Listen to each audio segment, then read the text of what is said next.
कर्पूरगारं करुणावतारं संसारसारं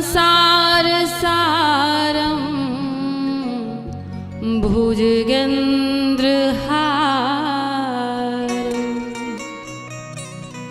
सदा वसन्तं हृदयारविन्दे भवं भवानी सहितं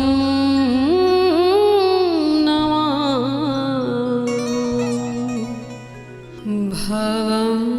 भवानी सहितं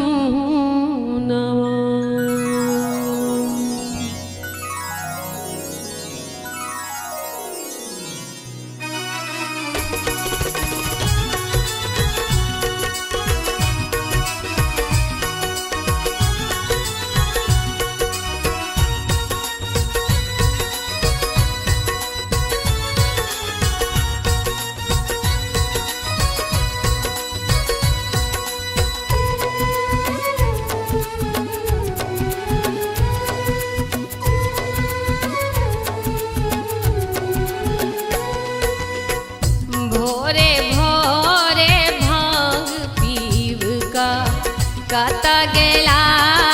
त्रिपुरारिया भोरे भोरे भांग पीव का गाता गेला त्रिपुरारिया छोरल दामर चाल मृगा के छोरल दामर चाल मृगा के छोरल बस हबर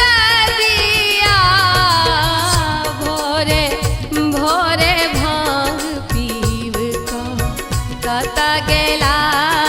त्रिपुरारिया भूरी भूरी भांग पीवी का गाता गेला त्रिपुरारिया भूरी भूरी भांग पीवी का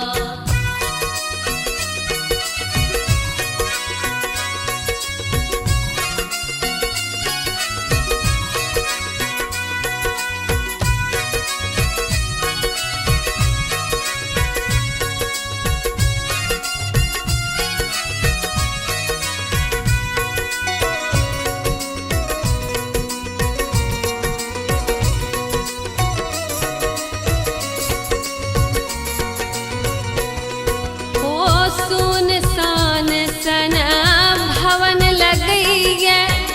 बस हो बैठ लगई है सुनसान सन भवन लगई है बस हो बैठ लगई है साझक पीसल भांग अखन धर एहिना सुखल पड़ल चाहिए पीसल भांग अखन धर एहिना सुखल पड़ल चाहिए कोना के कटते दिवस न जानी कोना के कटते दिवस न जानी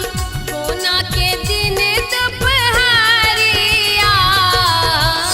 भोरे भोरे भांग पीव का गाता गेला त्रिपुरारिया भूरी भूरी भांग पीवी का गाता गेला त्रिपुरारिया भूरी भूरी भांग पीवी का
जुनी कानू जुनी दिया पिटोटन नहीं रोसल हर हर छत है जुनी कानू जुन दिया पिटोटन नहीं रोसल हर हर छत है कहतिन नारद सुनू है गौरी भक्त के वस में शिव जत है कहतिन नारद सुनू है गौरी भक्त के वस में शिव जत है उगना बन का को रहलाओ उगना बन का को रहलाओ विद्यापति के चकरिया भोरे भोरे भांग पीब का कता गेला त्रिपुरारिया भोरे भोरे भांग पीब का कता गेला त्रिपुरारिया भोरे भोरे भांग पीब का छोरल दामर चाल मृगा के छोरल दामर चाल मृगा के छोरल बस हबर दिया भोरे भोरे भांग पीब का कता गेला